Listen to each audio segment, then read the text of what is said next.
ओम श्री गणेशाय नमः। आप सभी भक्तों का आज की कथा में हार्दिक स्वागत है। भगवान गणपति आपके जीवन में आने वाली हर विघ्न बाधा को दूर करें और आपके जीवन में सुख समृद्धि और रिद्धि सिद्धि प्रदान करें।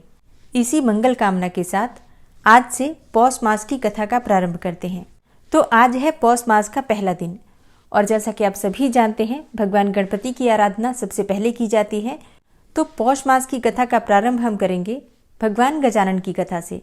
भगवान गणेश की पूजा सबसे पहले की जाती है क्योंकि भगवान गणेश को सभी विघ्न बाधाओं का विनाशक माना जाता है। और ये बात बिल्कुल सत्य है कि भगवान गणपति की आराधना करने से जीवन में किसी भी प्रकार की विघ्न बाधाएं नहीं आती हैं। भगवान गणेश की पूजा करने से न सिर्फ बुद्धि और ज्ञान बढ़ता है बल्कि जीवन की चिंताएं भी दूर होती हैं। लेकिन कौन सा वो समय था जब से ये निर्धारित हुआ कि भगवान गणपति ही प्रथम पूज्य होंगे, सबसे पहले भगवान गणपति की ही पूजा होगी। इस विषय में बहुत सारी कथाएं हैं। एक कथा के अनुसार एक समय की बात है कि भगवान विष्णु का विवाह माता लक्ष्मी जी के साथ निश्चित हुआ और विवाह की सभी तैयारियां होने लगी। सभी देवी देवताओं को निमंत्रण भी भेजा गया, लेकिन भूलवश गणेश जी को निमंत्रण देना रह गया था। इधर भगवान विष्णु की बारात जाने का समय आ चुका था और सभी देवता अपनी अपनी पत्नियों के साथ विवाह समारोह में शामिल होने के लिए पहुंच गए थे। परंतु सभी देवी देवताओं ने देखा कि गणेश जी तो कहीं दिखाई नहीं दे रहे हैं। तब उन सभी ने आपस में चर्चा की, क्या गणेश जी को कोई न्योता नहीं दिया गया या फिर गणेश जी स्वयं ही नहीं आए हैं। सभी को इस बात पर बहुत आश्चर्य हुआ। इस बात पर उन सभी ने भगवान विष्णु से कारण पूछा। अब विष्णु भगवान से पूछने पर उन्होंने कहा कि हमने गणेश जी के पिता भगवान भोलेनाथ को और माता पार्वती को न्योता भेजा था। यदि गणेश जी अपने पिता के साथ आना चाहते तो आ जाते, अलग से न्योता देने की तो कोई आवश्यकता भी नहीं थी। दूसरी बात ये कि उनको खाने में 1.25 मन मूंग, 1.25 मन चावल, 1.25 मन घी और 1.25 मन लड्डू का भोग चाहिए। यदि गणेश जी नहीं आएंगे तो कोई बात नहीं, दूसरे के घर जाकर इतना सारा खाना पीना अच्छा भी नहीं लगता। इतनी वार्ता कर ही रहे थे कि किसी एक ने सुझाव दिया, यदि गणेश जी आते तो उनको द्वारपाल बनाकर बैठा सकते थे कि आप घर का ध्यान रखना, क्योंकि आप तो चूहे पर बैठकर बहुत धीरे धीरे चलोगे तो बारात में बहुत पीछे रह जाओगे। ये सुझाव भी सबको पसंद आ गया। तो फिर विष्णु भगवान ने भी अपनी सहमति दे दी। तब गणेश जी को निमंत्रण देकर आमंत्रित किया और उनको समझा बुझाकर घर की रखवाली करने को बिठा दिया और इसके बाद बारात चल दी। तब नारद जी ने देखा कि गणेश जी तो दरवाजे पर ही बैठे हुए हैं, तो वे गणेश जी के पास गए और रुकने का कारण पूछा। अब गणेश जी कहने लगे कि विष्णु भगवान ने मेरा बहुत अपमान किया है। नारद जी ने कहा कि आप अपनी मूषक सेना को आगे भेज दीजिए तो वो रास्ता खोद देगी, जिससे कि उनके वाहन धरती में धंस जाएंगे। तब आपको सम्मानपूर्वक बुलाना ही पड़ेगा। नारद जी की ये बातें भगवान गणपति को पसंद आ गई। अब तो भगवान गणेश जी ने अपनी मूषक सेना को आदेश दिया कि जाओ और रास्ते की सारी जमीन खोद दो। और फिर मूषक महाराज ने वही किया जो भगवान गणपति ने आदेश दिया था। मूषक सेना ने जाकर वाहन के नीचे की सारी जमीन पोली कर दी, मतलब जमीन के नीचे बिल बनाकर और जमीन को खाली कर दिया, सुरंग की तरह बना दिया। और जब वहां से बारात निकली तो रथों के पहिए धरती में धंसने लगे। लाख कोशिशें की परंतु पहिए निकले ही नहीं। सभी ने अपने अपने उपाय कर लिए परंतु पहिए तो नहीं निकले, बल्कि जगह जगह से टूटने लगे। किसी की समझ में नहीं आ रहा था कि अब क्या किया जाना चाहिए। तब तो नारद जी ने आकर कहा कि आप लोगों ने गणेश जी का अपमान किया, जिस कारण से ये विघ्न आ रहे हैं। यदि उन्हें मनाकर लाया जाए तो आपका ये कार्य सिद्ध हो सकता है और ये संकट टल भी सकता है।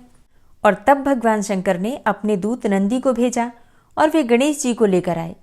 गणेश जी का आदर सम्मान के साथ पूजन किया गया और जैसे ही भगवान गणेश की पूजा हुई वैसे ही रथ के पहिए निकलने लगे और यह संकट टल गया। अब रथ के पहिए निकल तो गए परंतु वे टूट फूट भी गए थे, तो अब उन्हें सुधारे कौन। फिर पास के एक खेत में एक किसान काम कर रहा था, उसे बुलाया गया।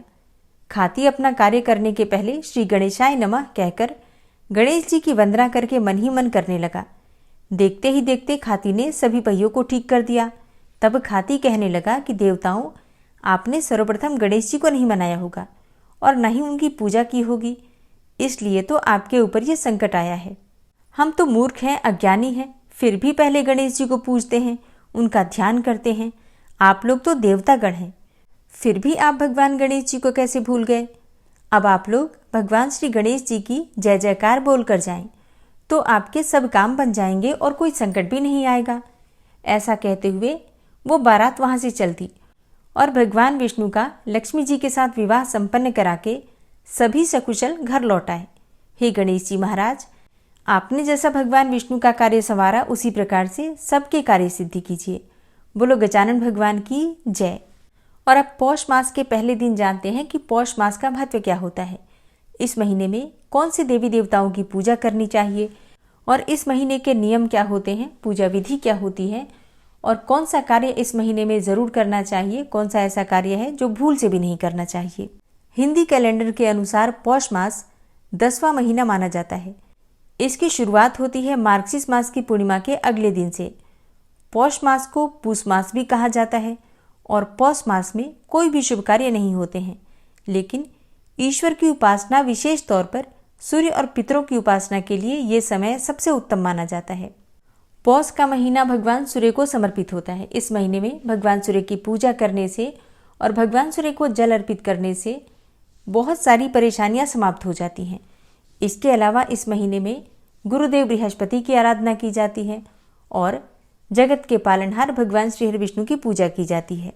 इनकी पूजा करने से घर में खुशहाली आती है, जीवन में मान सम्मान की प्राप्ति होती है, धन की प्राप्ति होती है, अच्छे स्वास्थ्य की प्राप्ति होती है, लंबी आयु की प्राप्ति होती है। कहा जाता है कि पौष मास में अगर हम सूर्य की आराधना करते हैं तो बल, विद्या, बुद्धि, आयु और संतति की वृद्धि होती है, मतलब वंश की वृद्धि, धन की वृद्धि और इसके साथ ही मान सम्मान, परिवार में प्रतिष्ठा की प्राप्ति होती है। तो ये जो महीना होता है पौष का, भगवान सूर्यदेव की विशेष पूजा इस महीने में की भी जाती है, क्योंकि मकर संक्रांति के दिन उत्तरायण हो जाता है, जो कि भगवान सूर्य की पूजा का विशेष दिन माना जाता है। पौष महीना प्रारंभ हो रहा है 27 दिसंबर से, बुधवार से। पौष मास को छोटा पितृपक्ष भी कहा जाता है। मान्यता है कि इसमें पूर्वजों की आत्मा की शांति के लिए जो पिंडदान किया जाता है, तर्पण किया जाता है या फिर श्राद्ध कर्म किया जाता है, तो जन्म मरण के बंधन से मुक्ति मिल जाती है, पितरों की आत्मा को शांति मिलती है और पितृदोषों से मुक्ति मिलती है। पौष मास की पूर्णिमा को चंद्रमा पुष्य नक्षत्र में होता है, इसलिए इसका नाम पौष रखा गया। हिंदू धर्म में सूर्य को प्रधान देवता माना गया है। ग्रंथों के अनुसार पौष मास में सूर्य के भग स्वरूप की पूजा करनी चाहिए। शास्त्रों में ऐश्वर्य, धर्म, यश, श्री अर्थात लक्ष्मी, ज्ञान और वैराग्य को ही भग कहा गया है और इनसे युक्त को ही भगवान माना गया है। तो ग्रंथों में बताया गया है कि पौष मास में भगवान भास्कर 11,000 किरणों के साथ तप कर सर्दी से राहत देते हैं। मान्यता है कि पौष मास में भगवान सूर्य की पूजा करने से सेहत अच्छी रहती है और उम्र भी बढ़ती है। आदित्य पुराण के अनुसार पौष मास में रोजाना तांबे के बर्तन में शुद्ध जल, लाल चंदन और लाल रंग के फूल डालकर ओम सूर्याय नमः मंत्र का जप करते हुए अर्घ्य देना चाहिए। इससे बड़ी से बड़ी गंभीर बीमारियों से राहत मिलती है और व्यक्ति तेजस्वी भी बनता है। पौष मास के हर रविवार को व्रत भी रखा जाता है। पौष मास में हर रविवार को व्रत रखकर अगर तिल और चावल की खिचड़ी और इसके साथ ही गुड़ भगवान सूर्यदेव को अर्पित किया जाए तो साधक को ऊर्जा और बेहतर स्वास्थ्य प्राप्त होता है। पौष के महीने में अमावस्या, संक्रांति, पूर्णिमा और एकादशी पर विशेषकर पितरों की पूजा करें, श्राद्ध करें। इससे पितृदोष दूर होता है, काल सर्प दोष से छुटकारा मिलता है और तमाम बाधाओं का नाश होता है। इस महीने में लाल और पीले रंग के वस्त्र भाग्य में वृद्धि करते हैं, क्योंकि भगवान सूर्यदेव को लाल रंग अत्यंत प्रिय है और भगवान बृहस्पति देव को पीला रंग पसंद है। और इस समय पौष मास में भगवान सूर्यदेव गुरुदेव बृहस्पति की राशि में ही संचरण कर रहे होते हैं, इसलिए इस महीने में भगवान सूर्य और बृहस्पति देव की पूजा करने से भाग्य में वृद्धि होती है और उनके पसंद के जो रंग होते हैं लाल और पीले रंग, इन वस्त्रों को अगर अधिक से अधिक प्रयोग किया जाए, मतलब ज़्यादातर इन्हीं वस्त्रों को धारण किया जाए, तो निश्चय ही इससे शुभ फल प्राप्त होता है। घर में गूगल या फिर लोबान की धूप करने से अच्छे स्वास्थ्य की प्राप्ति होती है। पौष मास में अत्यधिक तला हुआ भोजन नहीं करना चाहिए, मेवा आदि का सेवन भी नहीं करना चाहिए। इनकी बजाय गुड़, लौंग, अजवाइन खाना चाहिए, इससे सेहत अच्छी रहती है। अब जैसा कि आप सभी जानते हैं कि इस महीने में ठंड अपने चरम पर होती है। अत्यधिक ठंड होने की वजह से हम जितनी अधिक गर्म चीज़ों का सेवन करते हैं हमारा स्वास्थ्य उतना ही अच्छा रहता है। इसलिए इस महीने में गुड़ का सेवन करना अत्यंत श्रेष्ठ माना गया है। इसके अलावा ठंडे पानी से स्नान नहीं करना चाहिए, गर्म पानी से स्नान करने का प्रयास कीजिए।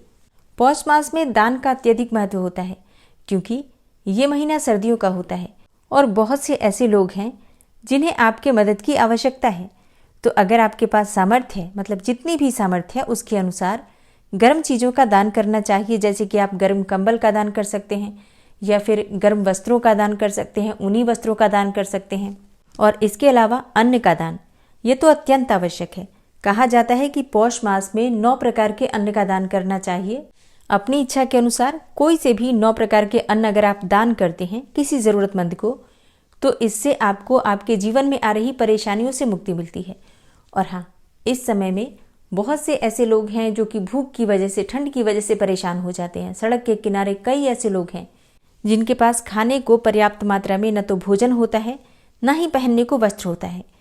ऐसे में आपके पास जितनी भी सामर्थ्य हो, जिस भी प्रकार से आप ऐसे लोगों की मदद कर पाते हैं, ज़रूर कीजिए। तो आज की वीडियो में इतना ही। कल से आप लोग नियम पूर्वक पौष मास की कथा सुनेंगे और उम्मीद करती हूँ जिस प्रकार से आप लोगों ने मार्गशीर्ष मास में, कार्तिक मास में कथा सुनी, उसी प्रकार से इस महीने में भी नियम पूर्वक कथाएं सुनेंगे। मिलती हूँ मैं आपसे अगली वीडियो में। तब तक के लिए जय श्री राधे।